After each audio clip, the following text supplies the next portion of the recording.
Acá en mi área está lloviendo bastante fuerte, así que si me sienten que no me escuchan o que grito mucho es porque está lloviendo bastante fuerte.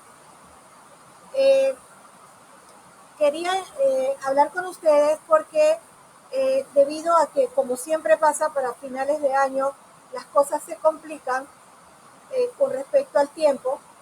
Quería proponerles que esta clase y la otra de la otra semana sean las dos últimas de octubre sincrónicas y que el trabajo de del ensayo crítico quede, se ponga un poquito más lejos la fecha y sea en noviembre, pero que ya en diciembre no tengamos nada. Esto es quitando también la última tarea y haciendo la evaluación con las 3 tareas. Pero necesito que todos estén de acuerdo para eso. Así que por eso quisiera que cada uno diga, cada uno, para que quede aquí grabado, si está de acuerdo. ¿Me escucharon bien? Sí, profe. Ok, entonces, ¿entendieron? ¿Están de acuerdo? Quiero que lo diga cada uno. Sí, profe, para corroborar, solamente sería la tarea que viene, no se anexa ninguna más. Correcto, correcto. Y la fecha se corre, no sería hasta el 8 de noviembre, sino hasta Yo más tiempo. sí, un poquito más. Profe, disculpe, ¿usted podría repetir? Es que ahorita está lloviendo muy duro en el estudio. Sí, es igual que acá. A ver, les propongo que acortemos, o sea, que ya esta clase y la clase de la otra semana sean las últimas sincrónicas. Las últimas que demos clases sincrónicas, explicando, por supuesto, la unidad 4, que es la última. Eliminemos la tarea final, nos quedemos solo con la tarea del ensayo crítico, pero le aumentamos un poquito más de tiempo, pero que todo lo terminemos en noviembre. O sea, que no tengamos nada pendiente para diciembre, que son los exámenes, y que teníamos una tarea pendiente y también una clase. Haciendo que nada más terminemos hasta aquí. Les explico, no les expliqué, pero les explico por qué. Nosotros, yo creo que ustedes saben que yo les he dicho que estoy dando también un curso a los docentes. Resulta ser que varios docentes que no pudieron estar en los anteriores cursos pidieron tutorías y yo soy quien les está dando las tutorías. Eso también implica bastante trabajo para mí, porque yo hago lo mismo que hago con ustedes uno por uno.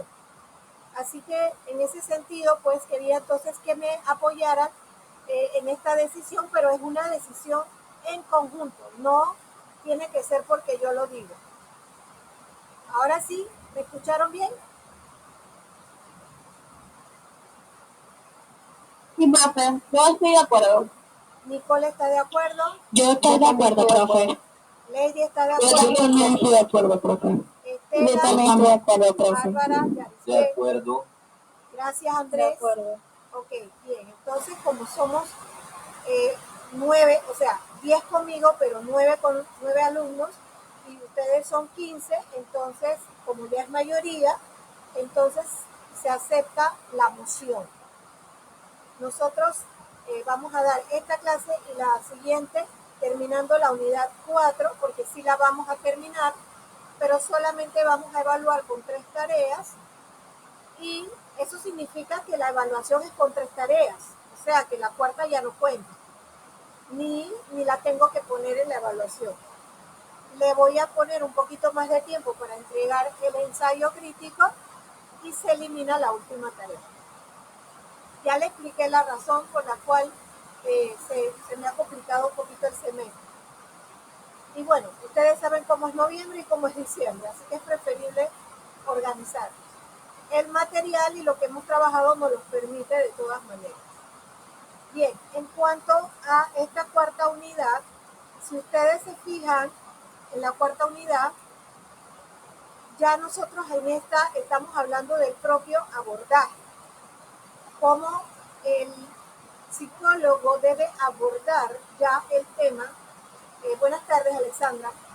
Es importante importante, Alexandra, que vea el video de esta clase porque ahí se tomó una decisión antes de que usted entrara. Bien, como decía, en el abordaje que nosotros tenemos que hacer hay varias cosas implicadas.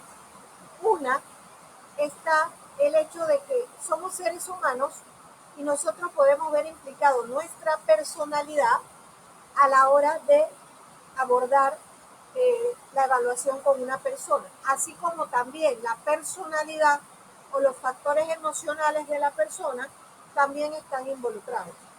Lo que quiere decir que nosotros tenemos cada vez que volvernos más profesionales e incluso más éticos y además más expertos en tener cuidado de,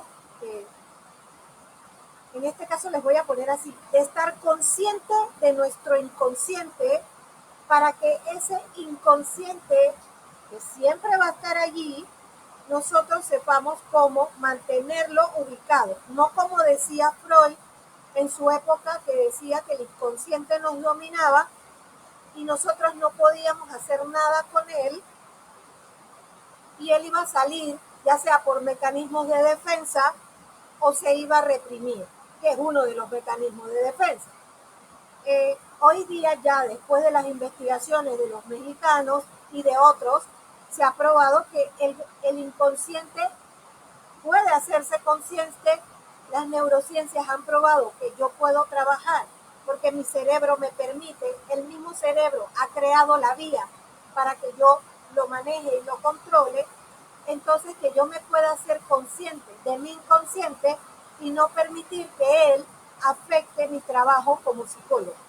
Y mucho menos en el abordaje, por ejemplo, de una TCC, en la cual voy a hacer lo posible de lograr que una persona controle situaciones que le afectan en su vida diaria y que lo logre de manera sana, estable y que yo también pueda hacer que eso se lleve a cabo sin que esté involucrado mis emociones. Ahora, la pregunta es, ¿cómo se hace eso? Obviamente que esto requiere experticia, tiempo y trabajo. Esto no ocurre de la noche a la mañana, porque la verdad es que tenemos que ser honestos que en nuestra cultura nosotros nunca nos han enseñado a estar conscientes de nuestro inconsciente. Nunca. Buenas tardes, Yahanis. Yahanis, es importante que usted vea el video de esta clase porque se tomó una decisión y usted debe saberla. Como decía, entonces nosotros tenemos que aprender, y esto no es una tarea sencilla, de aprender a reconocer nuestro inconsciente. En algún momento de su vida, quiero escucharlos, en algún momento de su vida usted ha sentido que ha podido entender o sentir algo de su inconsciente.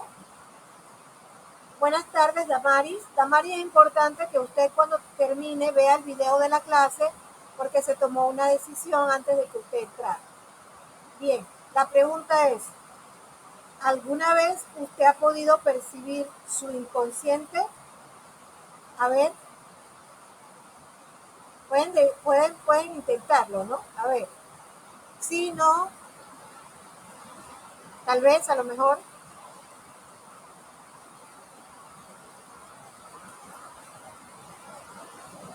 A ver, jóvenes, ¿me están escuchando?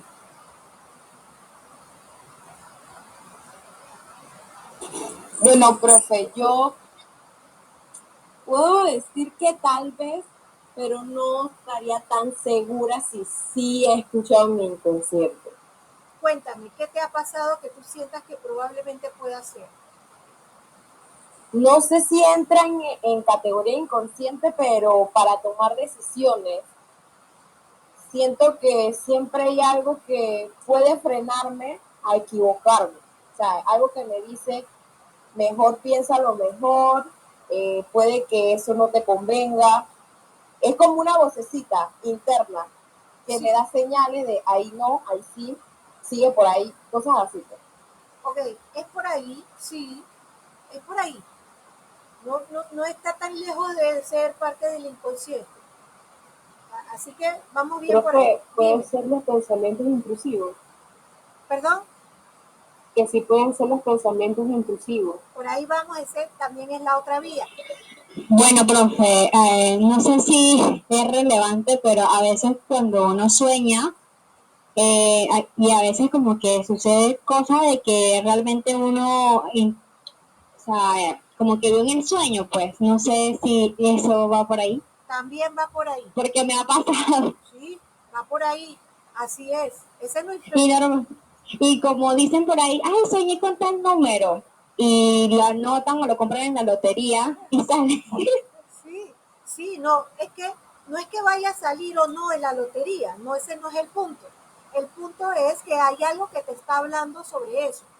Y así como lo dice Estela, pensamientos intrusivos, como lo dice Lady, que lo soñó, o como decía Alexandra, que lo sintió, que algo le habló.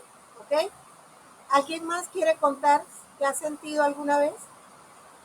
A ver, tienen que haber sentido. Uno se habla a uno mismo. Puede ser, profe, tal vez también cuando hay cosas que te gustaría hacer y que no la haces porque tal vez no está bien visto en la sociedad o algo así, ¿no? Muy bien. Mm. Excelente, Yarisbel. Esa era la que usaba mucho Freud. Freud hablaba de que el inconsciente ocultaba cosas, tenía secretos, deseos, cosas por ahí. Eso también es verdad. Y aquí, cuando damos clases, nosotros tenemos que dejar la hipocresía allá afuera. Nosotros tenemos que ser honestos. Y de hecho la terapia es honesta. La terapia es muy honesta. Por eso se le pide a la persona que nos hable, que nos diga, sin miedo, sin tapujos, lo que siente.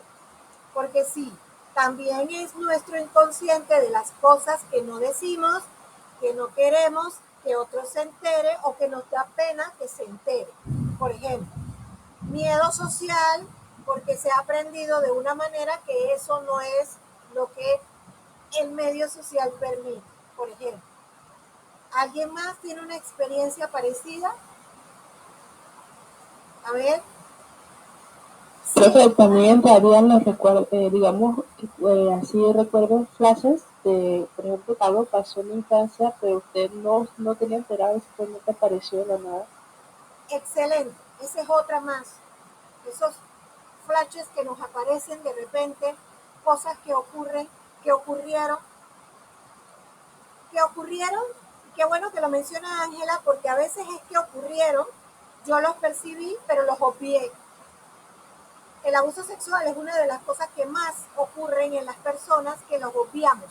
Lo guardamos en alguna parte, pero él va a salir en algún momento, en cualquier otro momento, cuando la situación pueda ser parecida o haya algo que haga emerger el pensamiento.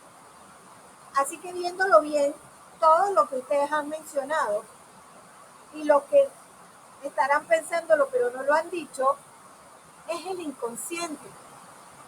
Él está ahí, pero nosotros no lo percibíamos. ¿Por qué? Porque nos hicieron pensar que era el alma. Recuerden que se habla mucho de esto del alma, el espíritu, la conciencia buena, la conciencia mala, es la propia cultura, la religión, etcétera. No un contacto tú a tú contigo mismo, tus propios sentimientos, emociones, percepciones, pensamientos, ideas. Entonces, para poder abordar, ser capaz de abordar una terapia que vaya a ayudar a otro ser humano a mejorar su calidad de vida, la primera calidad de vida que debemos mejorar es la nuestra. La base con la que vayamos nosotros a poder eh, ser un medio, modelo o ejemplo para que otra persona pueda mejorar su calidad de vida, tiene que ser en base a la nuestra. Difícilmente una persona que no ha podido hacer alguna cosa o que no se le perciba como una persona estable emocionalmente, podrá venir a hacerme cuento de cómo es la estabilidad emocional. Y el paciente sí te percibe, y si el paciente te conoce o te investiga, con mucha más razón. Entonces, nosotros tenemos que desarrollar la capacidad de escucharnos para presentarnos lo más estable posible desde serlo. Obvio que nosotros tenemos problemas como cualquier otro ser humano.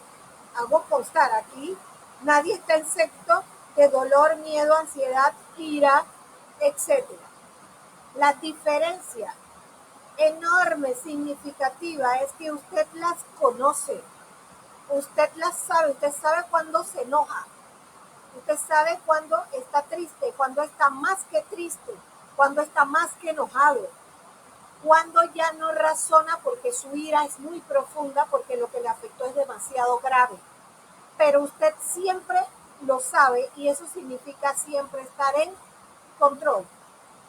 No total control todas las veces, pero la mayoría de las veces.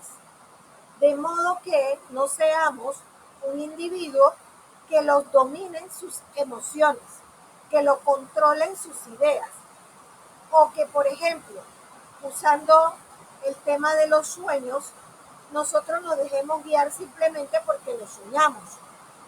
Soñamos por varias razones. Soñamos porque parte del proceso del sueño o el ciclo natural del sueño, hay un momento que es en el movimiento rápido de los ojos o MOR, en ese momento, o sueño REM en inglés. Ese momento hace que usted entre en la profundidad de su psiquis y surgen entonces imágenes, ideas, pensamientos que muchas veces no están ni coordinados ni concatenados, sino que surgen y uno a veces no se explica ese sueño. Y si uno logra despertar exactamente unos segundos antes de salir de el REM, uno recuerda bastante el sueño. La mayoría de nosotros sale del REM, sigue en sueño, por lo tanto muchas veces no recuerda el sueño. Pero cuando lo recuerda y cuando está en tu psiquis, ya se hace consciente, tú puedes extraer información de, de esas ideas. Dime, Lady. Profe, usted hablando sobre ese tema me hizo recordar un tema que lo dimos en el primer año de la universidad. Y quisiera preguntarle, ¿qué tan cierto es que uno sueña 5 minutos antes de despertarse? O sea, ¿cómo el cuerpo es capaz de eso? ¿Hay una base científica sobre eso? Es que, bueno, no todas las personas logran eso, pero en la mayoría de las veces sí pasa al antes de despertar. Lo interesante, por eso es que es fascinante el mundo de los sueños y que a Freud le fascinó, que tiene un libro completo del libro de los sueños. Le fascinó es porque si tú me hablas de 5 minutos, cuando estás soñando pareciera que fuera un montón de tiempo. De hecho, hay una película que me gusta mucho que se llama Origen, que me imagino que algunos de ustedes la deben haber visto, que trabaja Leonardo DiCaprio. En esa película ellos hacen más o menos una idea de lo que es el sueño o las diversas capas del sueño. Y el sueño que se hace o que se logra antes de despertar es el que más se recuerda. Ese si estabas soñando unos minutos antes de despertarte, porque uno se despierta ya eh, por, eh, por costumbre. Si ya usted siempre se despierta a las 6, se va a despertar a las 6, aunque sea sábado, aunque sea domingo. Entonces, probablemente al despertarme, como es natural, o que alguien me despierte y yo estoy soñando, yo voy a recordar mejor ese sueño. Ahora, lo que escribió Freud hay que tener cuidado porque no siempre tiene un significado y no siempre tiene que ver con el inconsciente o con miedos, ansiedades o algo que vaya a pasar, como nos quisieron tal vez enseñar. Tal vez simplemente se trata, por ejemplo, cuando hemos comido demasiado en la noche tenemos pesadillas. Eso no tiene que ver con nada inconsciente, sino que el nervio vago, que es el 10º par craneal, él está íntimamente conectado con el estómago, o es decir, rige parte del estómago, y si se altera el sistema nervioso central, el nervio vago de una vez actúa sobre y esa mezcolanza del estómago con el cerebro provoca un estado de sueño llamado pesadilla. También hay trastornos del sueño, ese famoso trastorno del sueño que se llama apnea del sueño, donde la persona cree que no se puede mover, no se puede parar, y le ha atribuido durante historia y antropología a que hay un ente que está encima de él y que no lo deja. Esto no es más que un trastorno del sueño que se llama apnea del sueño, en donde la persona realmente se le bloquea la respiración, se bloquean las dos cosas, o más bien eh, los, eh, los lóbulos que tenemos dentro de la nariz se bloquean o se inflaman, y la persona entonces le entra muy poco, respira mal, le entra muy poca oxígeno al cerebro, y el cerebro en la búsqueda de oxígeno crea todas estas cosas para que usted se despierte. El objetivo del cerebro es que usted durante ese momento de sueño tenga la oportunidad de despertarse, y por eso que uno se despierta asustado, nervioso, que coge aire, etcétera, es apnea del sueño. No hay ningún bruja, monstruo, ni nadie encima de uno, ni nada por el estilo. Ahora, no todo el mundo sufre de apnea del sueño. Esto tiene que ver, desafortunadamente, con una cosa que sí le pasa a todo el mundo, que es la rinosinusitis y la mala respiración, o la incapacidad de respiración, y las grandes alergias. Lamentablemente, el que eso ocurre hasta desde muy niño. Eso es parte del problema. Pero también puedes tener pesadillas que no están relacionadas con eso. Esas pesadillas sí tal vez haya que prestarle un poquito de atención, porque pueden ser sí producto de miedos anteriores o de situaciones que pasaron, y siempre el psicólogo va a preguntar o debe saber si la persona en las últimas semanas ha estado teniendo pesadillas. De hecho, yo tuve un paciente una vez que había tenido pesadillas durante 5 años, pero él nunca buscó ayuda profesional hasta cuando en una de esas pesadillas él vio a una persona muerta, o a una persona de su familia que estaba muerta, hablándole. Entonces él ya sintió que necesitaba ayuda, porque esta persona que estaba muerta había sido una persona que había sido muy mala con él. Entonces, ahí fue donde vino a buscar ayuda. Y de verdad que el caso para mí fue muy interesante, porque esta señora no solamente fue mala, una persona realmente muy enferma mentalmente tiene que haber sido, porque le hacía muchas maldades de niño, cuando él era un niño. Y él reprimió mucho eso, y entonces después ya, bajo otras circunstancias de adulto, en los últimos 5 años comenzó a tener pesadillas, pero no buscaba ayuda. Hasta que entonces ya ahí en la entrevista nos dimos cuenta de que era esta frustración, miedo, estrés postraumático, entre otras cosas, que no le habían permitido hacerlo consciente. Al hacerse consciente de que esa señora era una persona mala, que le había hecho muchas torturas, que lo había maltratado de niño, etcétera, otra serie de situaciones, entonces empezó entonces el proceso de cura, porque todavía no es que habíamos resuelto nada, que era lo que Freud se quedaba corto, porque él descubría el problema, pero no encontraba la cura. Entonces, allí pues se tuvo que hacer el proceso. Entonces, sí hay cosas que los sueños nos pueden indicar, situaciones personales, como otras veces puede ser enfermedad, o simplemente el sueño REM natural, entre otras cosas más. Así como también hemos hablado de que estemos tranquilos y de repente oigo un flash que me recuerde algo, eso también es el inconsciente que nos puede estar hablando. Como también puede pasar, como también dijimos aquí, que en un momento yo tengo que tomar una decisión y hay algo que me está como diciendo por aquí sí, por acá no, lo que nosotros llamamos corazonada, una corazonada o intuición que nos dice más bien por dónde es.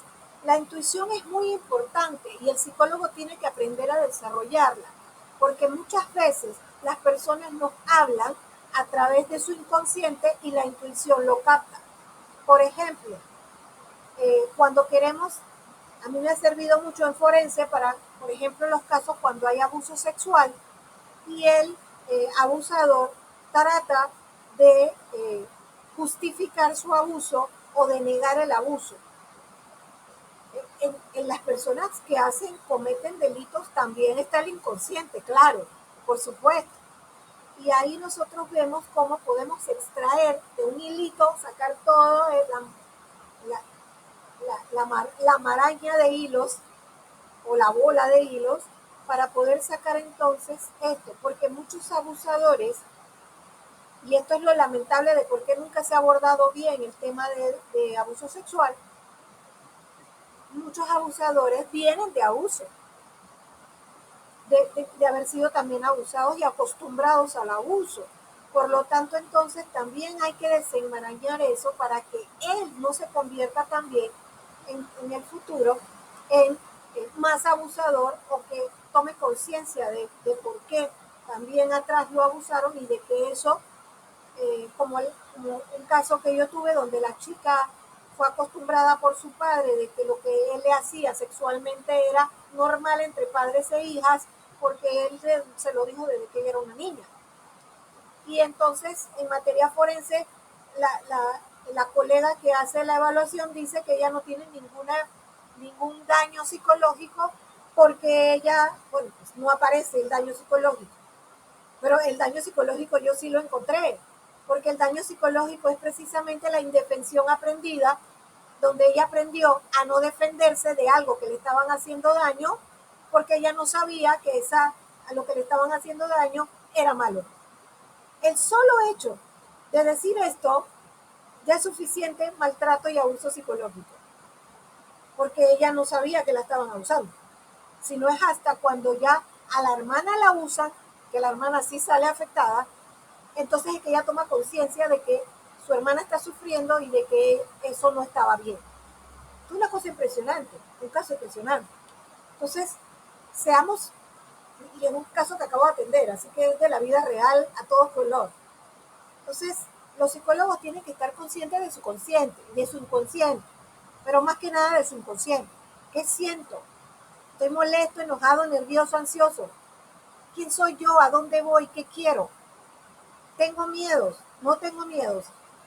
¿Tengo pena? ¿Tengo vergüenza? ¿Tengo ansiedad? ¿Qué siento?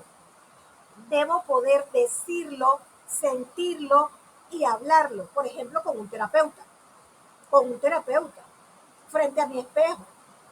Y cada vez que yo, y esto por eso que yo se los digo que usted lo tiene que hacer, 10 minutos de relajación diaria, todos los días tiene que hacerlo. Y si usted lo aprende ahora, que usted tiene esta edad, permítame un segundo que tengo una llamada. Dime, Angie. Hola, ¿cómo está, licenciada? Muy bien. Licenciada, una consulta. Dígame. Mire, tengo un temita, no es laboral, es un temita personal, no es una persona que disfruto mucho y que, bueno, de un tiempo atrás, a ver cómo usted podría guiarme en este proceso. Es un caso que me quieres informar. Ajá, un caso de que quisiera que me guiara para ver qué debo hacer o cómo manejar. Ok, mira, estoy en clase, pero si puedes, por favor, escribe, mándamelo como nota de voz y en cuanto yo termine clase te contesto. Pues por el momento cuando termina, porque sí quisiera conversar con usted. Ok, listo, está bien. Vale, sí. Sí, disculpen. Es paciente y los pacientes sí hay que atenderlos. A ver, ¿alguien me recuerda por dónde iba y disculpen?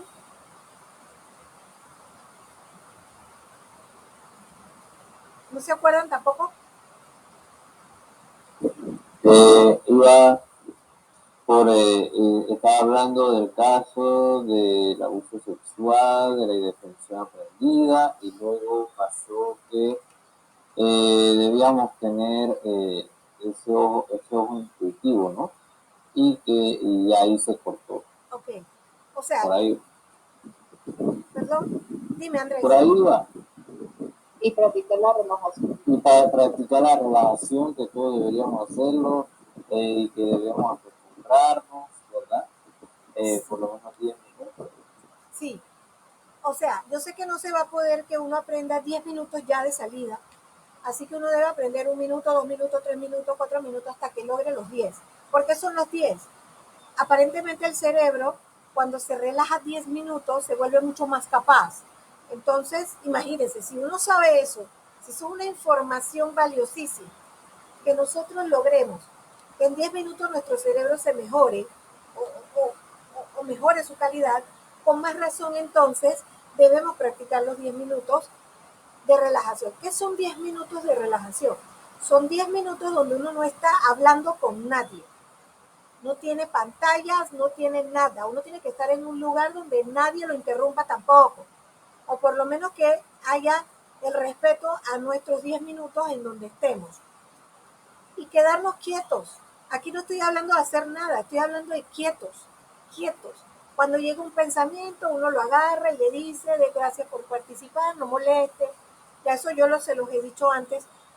Trate todos los días de hacerlo. Si usted aprende eso ahora, que era lo que realmente quería reiterar, ahora con la edad que ustedes tienen, que usted ya entrene su cerebro, créame que usted se va a volver sumamente exitoso antes de los 30.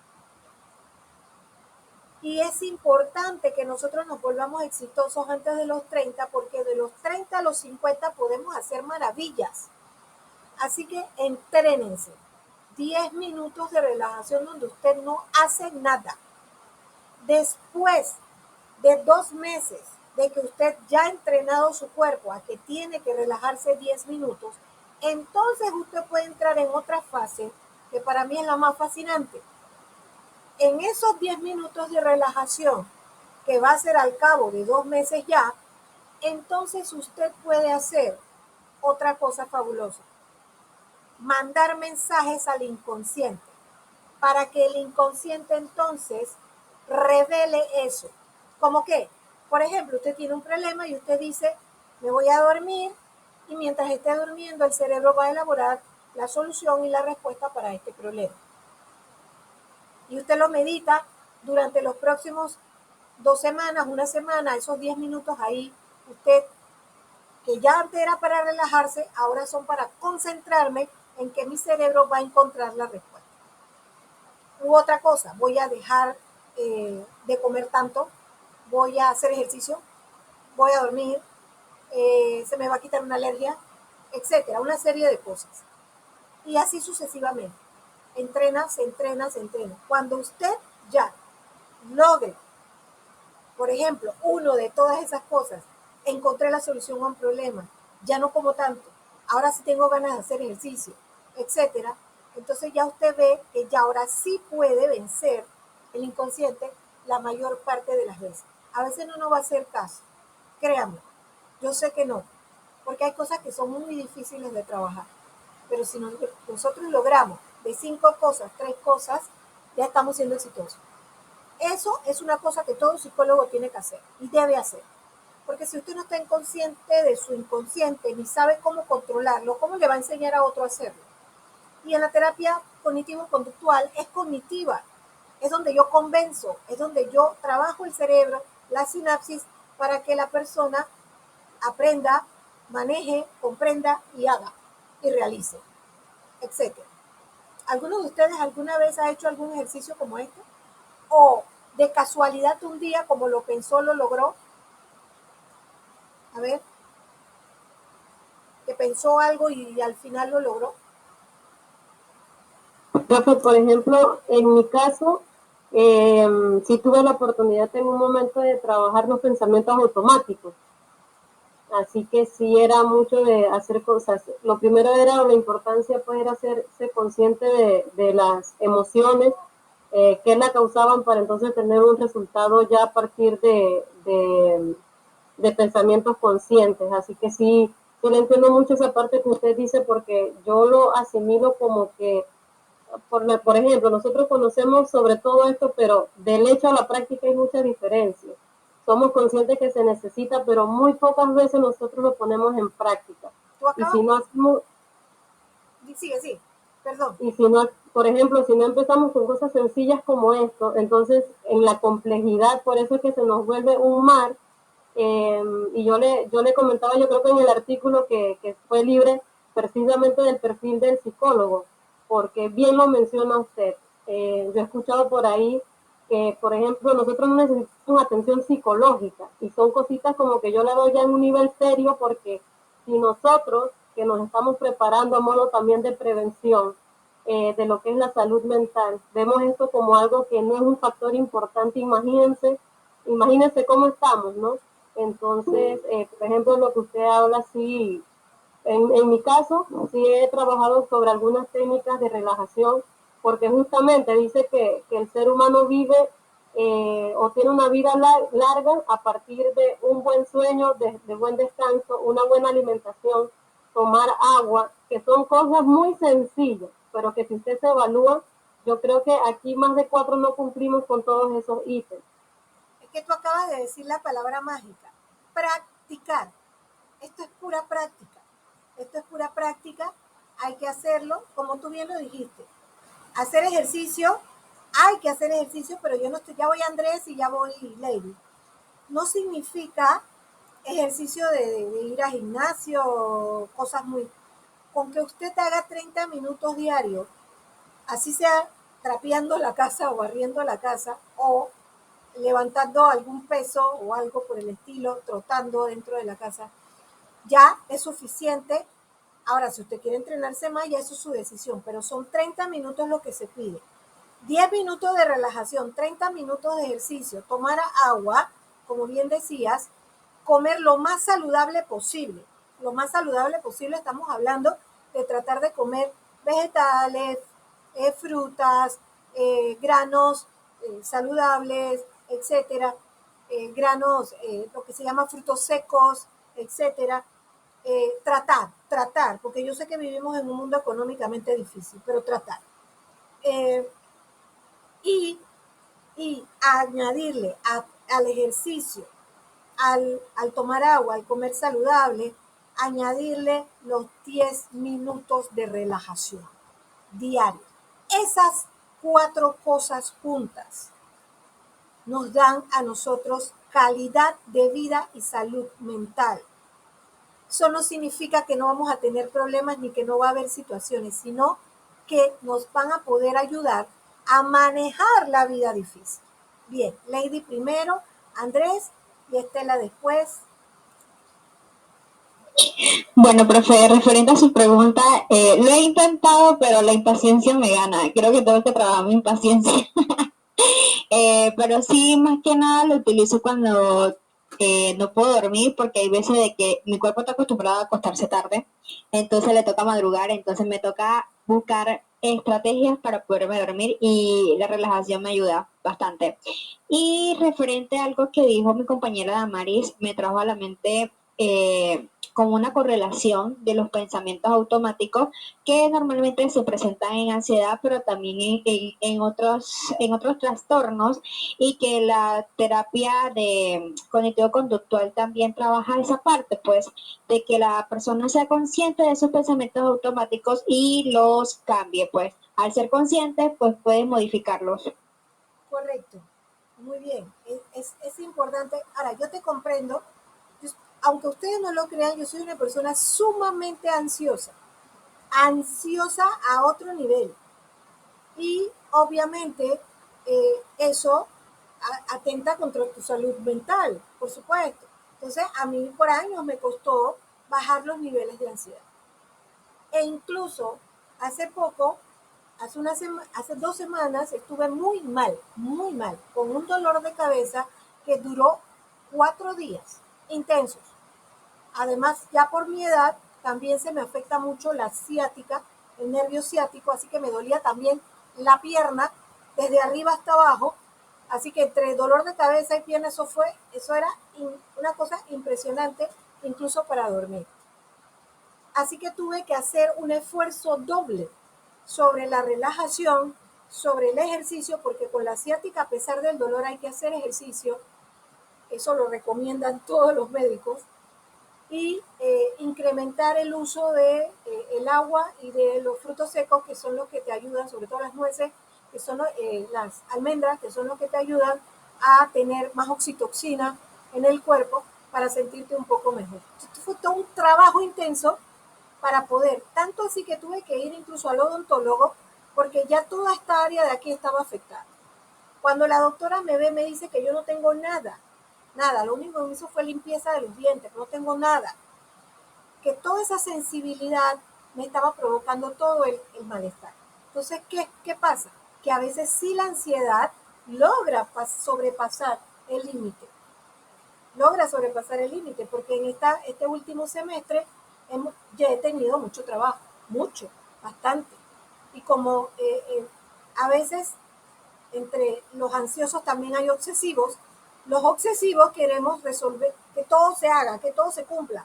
Nos da rabia, nos molesta que algo se quede por ahí que todavía no se resuelve. Entonces, hasta eso, controlar, para que entonces bajen los niveles de estrés. Entonces, uno tiene que hacer ese trabajo constantemente con uno y se lo pongo de ejemplo para que sepan que a uno le puede pasar. Con todo lo psicólogo que sea la experiencia que tenga, la vida lo puede a uno poner a prueba.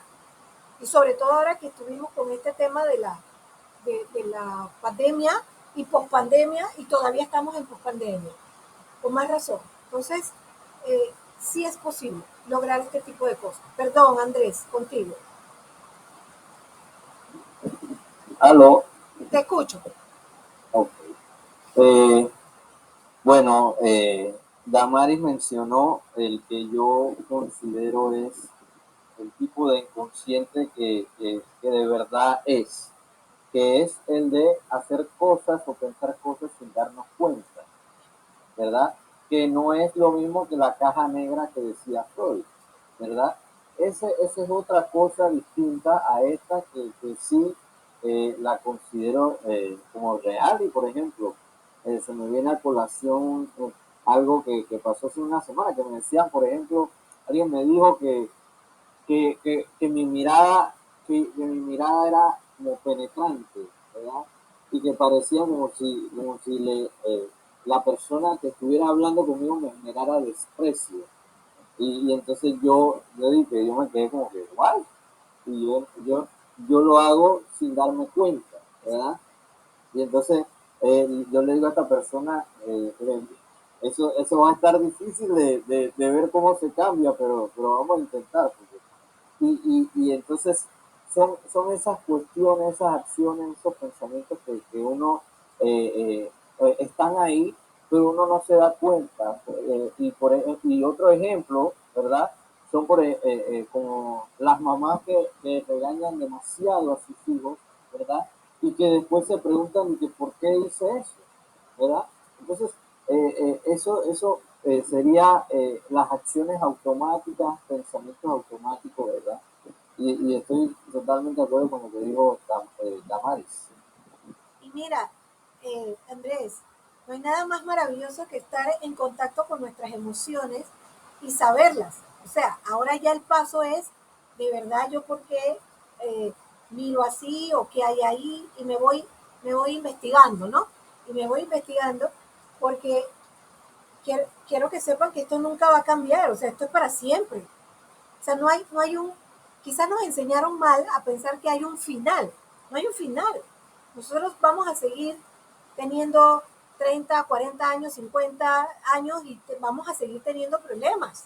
La vida va a seguir siendo lo que es. Es el abordamiento de los días, de cada día, de los años, de la edad, de las situaciones, de la cultura, el abordamiento, cómo abordemos para que eso no nos desborde a nosotros, para que yo no termine ansioso. Muchos pacientes que yo he tenido vinieron con la misma sintomatología que yo les acabo de decir que yo tenía, la misma. Pero yo soy consciente de cuál es mi situación y por lo tanto yo voy y busco el remedio. Si tengo que ir incluso con mi psicólogo, voy con mi psicólogo. Pero la mayoría de las personas vienen con esta sintomatología también frente a un mundo complicado y les cuesta entenderlo. Cuando uno en terapia, sobre todo cognitivo-conductual, les rebaja, les hace ver que eso no es tan grande como a la persona le parece, sino que está agrandado, es un combo agrandado, cuando uno lo va a ver, entonces la persona baja los niveles de ansiedad porque ya se da cuenta de que estaba yéndose más allá.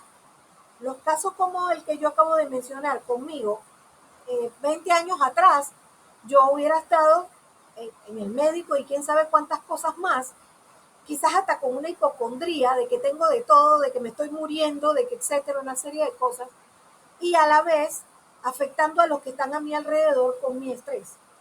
Aquí ahora, en este momento, nadie ni siquiera se enteró de mi familia que yo había estado tan mal. Solamente cuando fui al odontólogo que le pedí a mi hija que me llevara.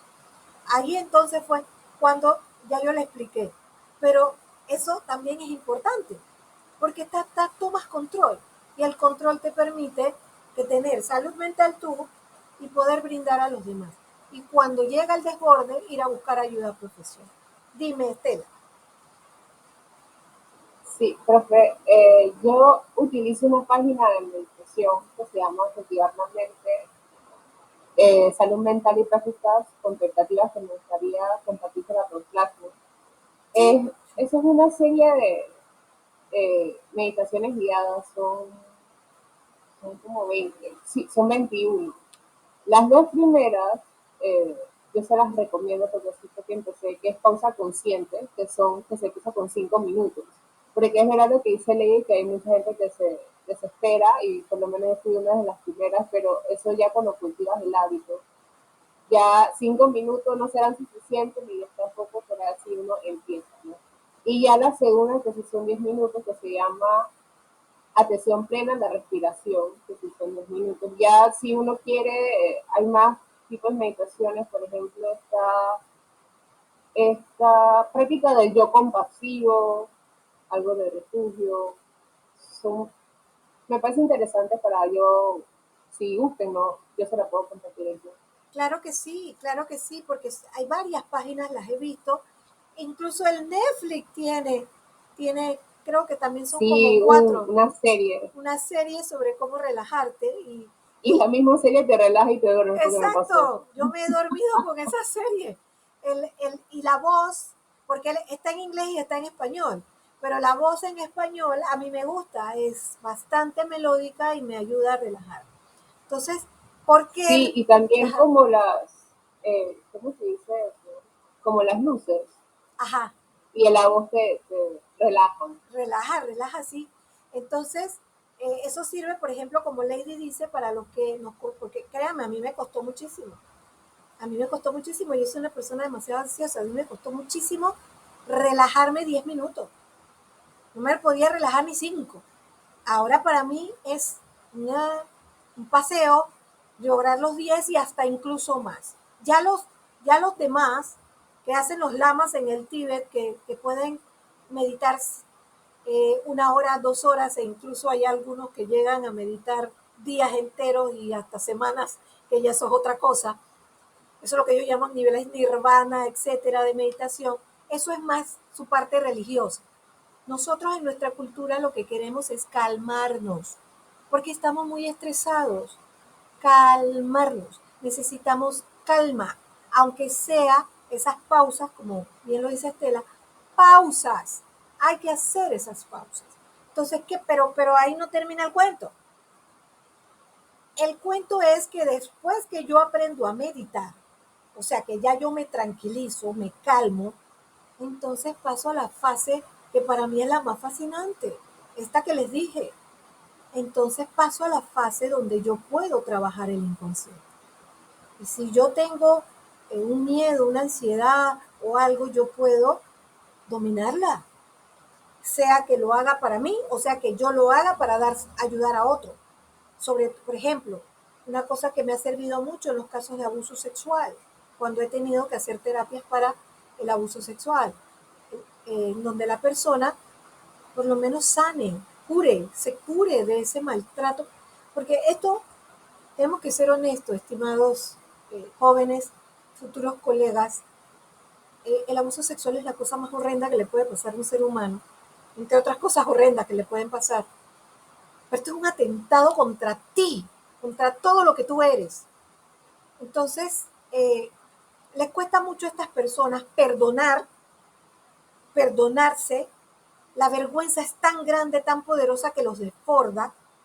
Entonces es muy difícil entrar en ese inconsciente que está desbordado de vergüenza, de dolor, para entonces sanar un poco y que la persona tenga una convivencia más sana consigo mismo y con los demás. Es muy doloroso porque es muy feo el abuso sexual. Entonces, por ejemplo, nosotros hemos hecho meditación que ayude a la persona a visualizar a su yo cuando fue abusado. Cuando son niños hemos logrado que los niños lleguen a ese momento y sientan que en ese momento sí los están protegiendo. Si alguien los salva, los protege, los ama, los cuida, o si no hay nadie, él solo se salva. Todas las veces que hemos logrado hacer eso, el cerebro no es que lo estamos engañando, él sabe lo que está pasando, pero encuentra el alivio porque inmediatamente entran los estados que liberan la endorfina, porque el estado de meditación libera endorfina, es decir, que nosotros tenemos control incluso sobre las hormonas y hacemos sobre las hormonas y sobre la misma célula para que ella segregue. Entonces,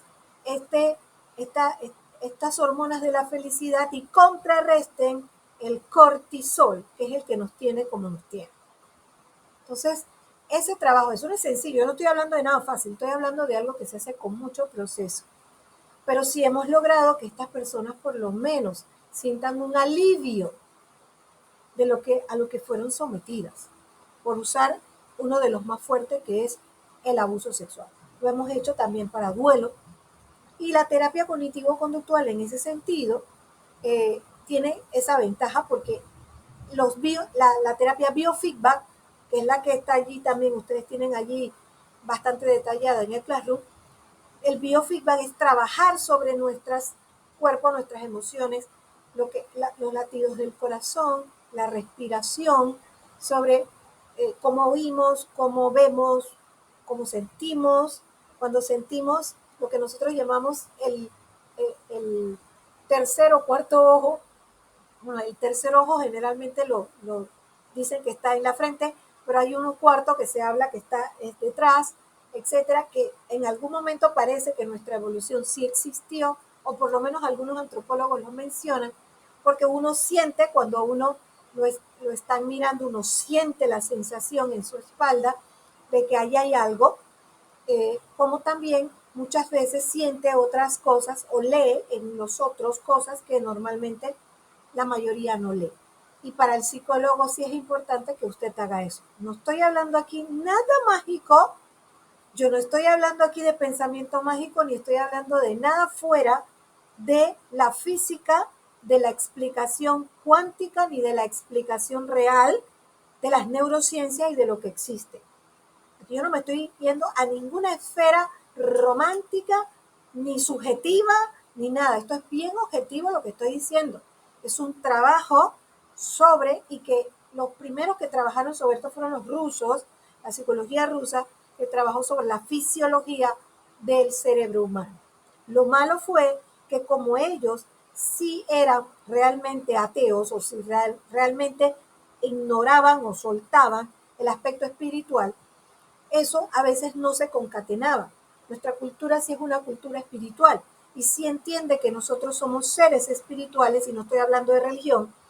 Entonces, esa espiritualidad sí reconocida, incluso por las neurociencias, sí permite que yo entre en contacto con mi subjetividad para que se vuelva objetiva. Vean la diferencia, es cognitivo, pensado, existe, yo puedo, desde mi subjetividad, lograr la objetividad. Tengo miedo. ¿Cuál es mi miedo? ¿Qué hago con ese miedo? ¿Dónde lo coloco o cómo lo elimino? Esa es uno de los más grandes logros de la terapia cognitivo-conductual biofeedback y que está relacionada con que el psicólogo es el primero que tiene que aplicársela porque para poder que él esté en control, para poder ayudar a otro a estar en control. Y ese era el motivo de la clase de hoy, era que nosotros estuviéramos bien claros que si no nos ayudamos a nosotros mismos a ser exitosos, no vamos a ayudar a nadie a ser exitoso. Y por lo tanto vamos a ser profesionales no exitosos y que no nos van a recomendar ni nos van a buscar. Así que nosotros podemos desde ya, y yo insisto, confieso, sobre todo ustedes que son bien jóvenes, confieso que lo que yo quiero es que ustedes lo logren ahora, que están jovencitos, para que eso ya sea su forma, porque a mí me costó muchos años y no lo logré joven, no lo sabía.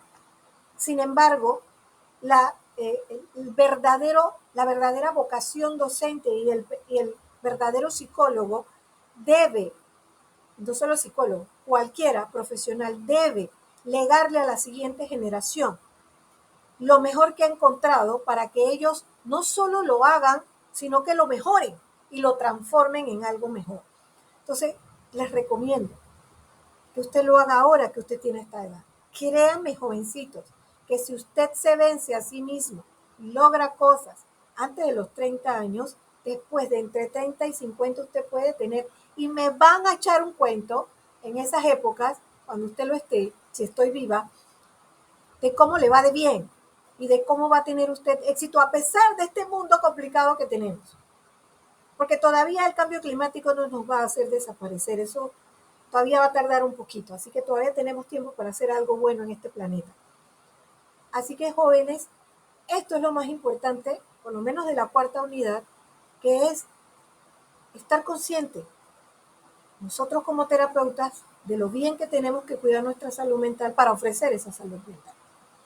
Ya sea, como hablamos ahorita, como terapia de biofeedback, que es una de las más conocidas, que incluye incluso también, incluye además de la meditación, incluye la hipnoterapia, que ese es otro mundo, y que yo les había puesto la clase con la que hablé con los estudiantes sobre la hipnoterapia, ustedes ya la tienen, que también es importante relacionarla. Ahora, recuerden, saber todo esto es para poder saber qué darle a mi paciente lo que él necesita y no lo que yo estudié, porque lo que yo estudié no necesariamente es lo único que le va a servir a mi paciente. Así que debo saber más y debo tener la capacidad de crear más posibilidades para que mi paciente esté bien y le vaya bien. En el caso de que yo sea solo paciente, clínico, porque yo también puedo hacerlo en mi área forense, aunque yo no atienda pacientes, yo también puedo hacer mi trabajo súper bien para que me vaya bien en mis experticias forenses. Muy bien, excelente si yo soy seleccionador de personal en recursos humanos o trabajo para mejora de producción laboral, por supuesto. Igual si soy psicólogo del tránsito, que en este país es urgente que haya psicólogos del tránsito, igual si soy un psicólogo educativo que, con perdón de los psicólogos educativos, tengo que decirle que han fracasado en nuestro país porque ninguno de ellos ha hecho cambios sustancialmente fuertes para que la educación mejore y deje de hacer lo que le hace a nuestros niños y a nuestros jóvenes la pésima, maltratadora educación de nuestro país. Profe, ¿me escucha? Sí, Tenga cuidado, tenga cuidado, da mucho cuidado porque hay gente por ahí que uno le dice algo y se pone ahí. yo lo sé, mi querido Andrés. Ya, o sea, ahí sí te digo que ya los años de experiencia y la vejentud y las juventudes acumuladas ya lo enseñan a uno. Yo sé que mis palabras son fuertes, son duras. Yo estoy trabajando con docentes en esta facultad y lo que tú me escuchaste decir lo he dicho en todas las sesiones de clases. Así que sí, es duro y sí, me tiran tomates y también algunos sí aceptan y otros no aceptan. El ser humano le cuesta mucho aceptar cuando él se equivoca o comete errores, pero el ser humano más exitoso del mundo es el que sabe cuándo se equivoca y cuándo comete errores y cómo resolverlos, sobre todo cómo resolver cuando falla y entiende sus fallas. Entonces sí. Profe, y otra cuestión que se me viene a la mente ahora que usted mencionó algunas disciplinas, ¿no? Sobre todo en la parte laboral, ¿no?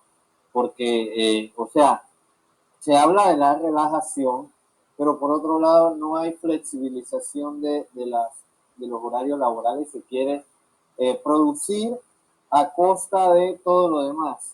Entonces, esa es una tarea pendiente que quizá no necesariamente tenga que ver con el psicólogo, pero el psicólogo debe de tomar una postura dentro de esa mala costumbre, ¿verdad? De querer producir y afectar todo lo demás. Bueno, sí tiene que ver con el psicólogo. El psicólogo organizacional e industrial tiene mucho que ver con esto de recomendar. De hecho, no sé si saben que ya, por ejemplo, hay varios países, empezando por Holanda, que casi siempre es el primero que hace todo, que rebajaron la jornada laboral a 6 horas. ¿Sí? ¿Ya lo han visto? Sí, sí. A 6 horas. ¿Por qué? Porque saben que la gente va a producir más. La persona viene a trabajar 6 horas y tiene el resto libre. Por lo tanto, tiene tiempo para salir, pasear, atender a su familia, cuidarse, etcétera. Por lo tanto, cuando viene a trabajar y viene a trabajar contento. Eh, Panamá está tan atrasado que no entiende eso. Dime, Lady. Eso todavía espero que pase en Panamá, porque al contrario, si fueran por las empresas como almacenes y demás, ellos colocarían más horas, incluso ellos trabajan más con horas extras que lo normal, Así y es. más en temporada. Así es porque no quieren pagar más. Porque si pagan más, por ejemplo, a que la persona salga de un turno y entre otro turno, lo pudieran hacer y pudieran permanecer sus almacenes y sus cosas abiertos. Quieren explotar a la persona que, por supuesto, tiene necesidades económicas y lo acepta. Así que yo lo sé. Y lo sé propiamente porque a mí me tocó hacer un trabajo encubierto hace muchos años en varios almacenes y pudimos ver cómo son explotados, que supuestamente se cierra el almacén, pero la gente no se ha ido, se quedan adentro haciendo más trabajo. Es sumamente explotador. Y esos son los más explotadores, pero hay otros lugares también donde lo son. Entonces, todavía ellos no han aprendido el al revés. Bueno, el panameño en general, la cultura no ha aprendido que entre más saludable es la sociedad, tiene más salud mental, mejor funciona para todos. Es decir, que aquí tenemos que entender que si mi vecino está bien y el otro vecino y el otro vecino en mi calle, todo va a funcionar mejor. Pero no, nosotros somos tan ridículamente egoístas que yo quiero estar bien yo, hacer mis ganancias, mi todo, a tener todo yo y no me importa lo que pase alrededor. Pero resulta que a mí sí me afecta lo que no le vaya bien a mi vecino y al otro vecino. Sí me afecta, por supuesto.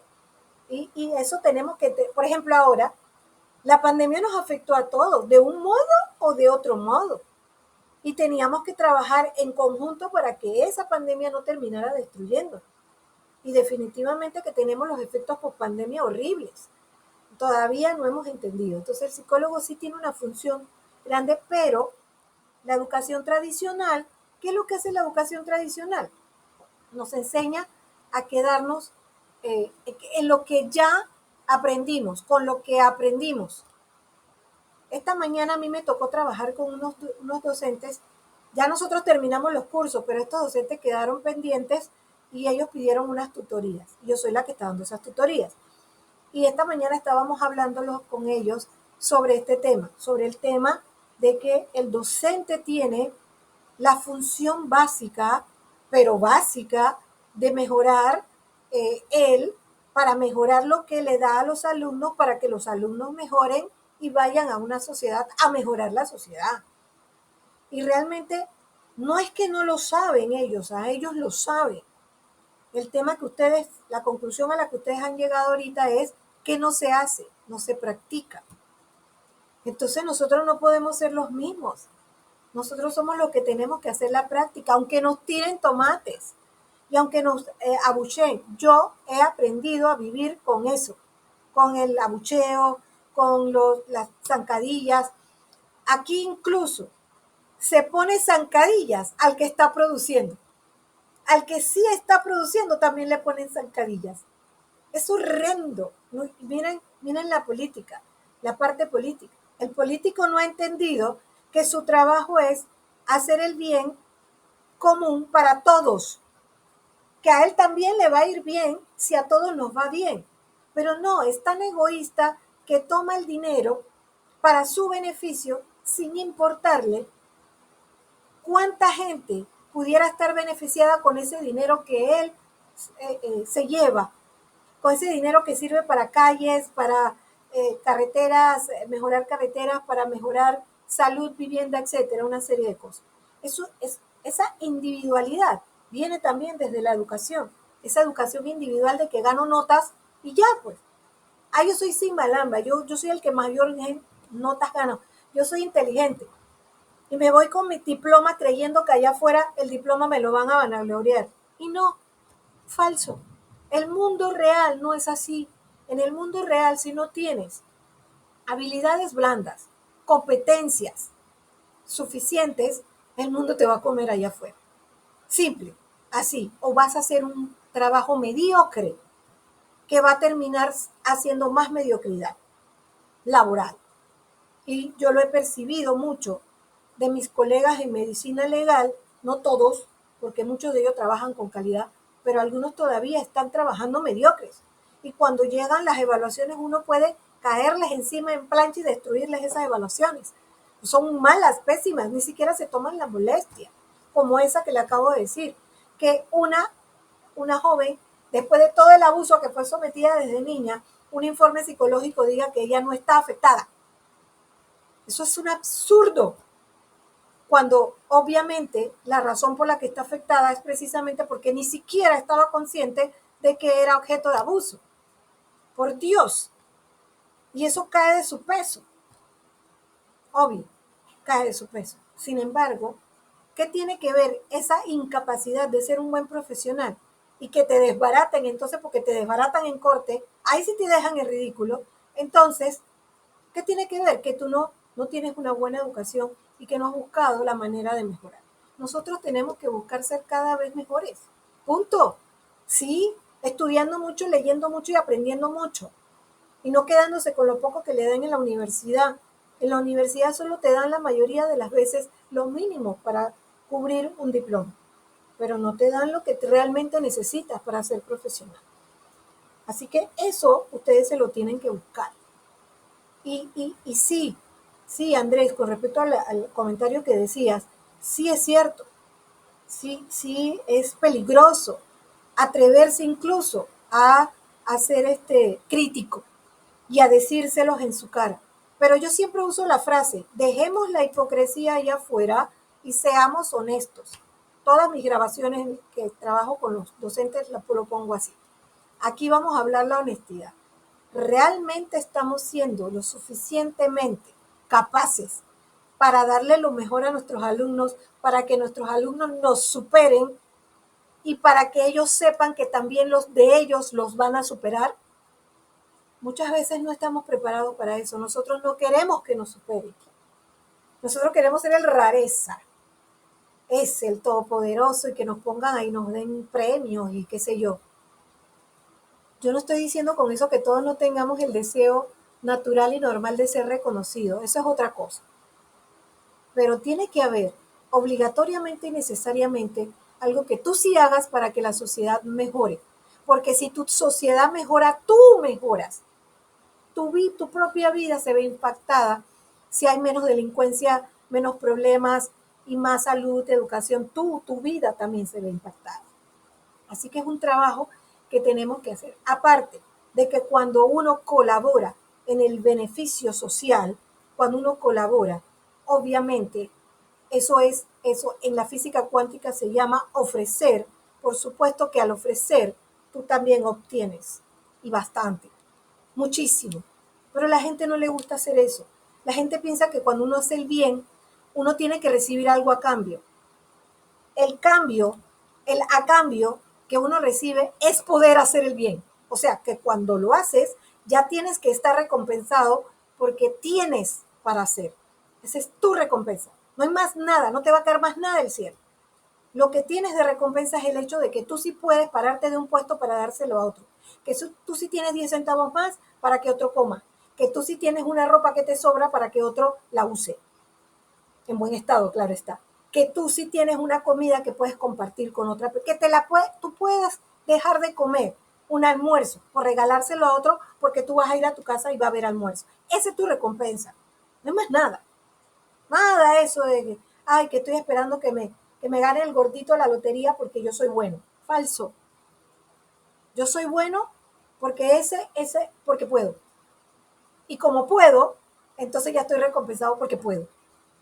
Es muy difícil, obviamente, para nuestra sociedad egoísta, y que ha aprendido de forma egoísta, y la educación conductista ha sido egoísta, pero la educación constructivista no es así.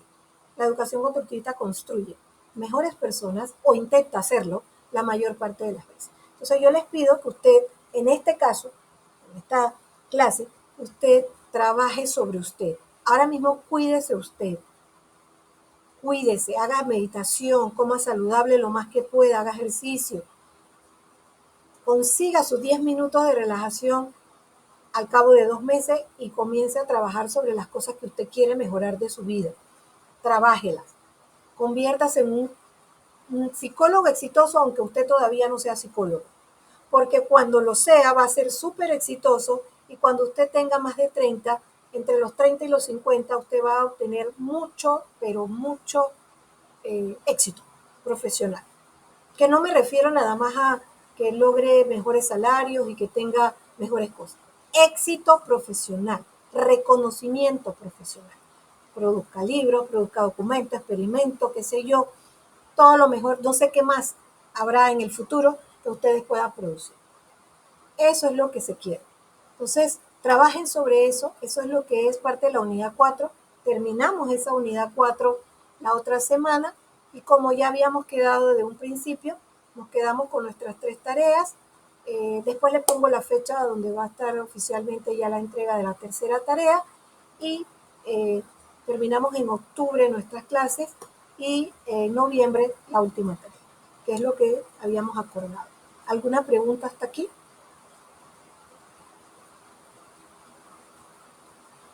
¿No? Por mi parte no, profe, todo claro. Listo, entonces considero que ha sido productiva nuestra intervención en en esta tarde lluviosa, que me ha hecho hablar más de la cuenta, y hablar no, eh, subir mucho el tono de voz, que hemos logrado, por lo menos, entender gran parte de lo que somos y de lo que hacemos, e incluso un ejemplo muy claro de la TCC, en este caso el biofeedback, que podemos hacer con nuestro cuerpo y nuestra mente para mejorarnos. Así que entonces nos estamos comunicando pues la otra semana para terminar. Por favor, a ver el video, sobre todo los que entraron un poco tarde, a verlo, que es importante, y a seguir leyendo y estudiando y convirtiéndose en mejores profesionales. Buena tarde a todos. Buenas tardes, profe, gracias. Saludos.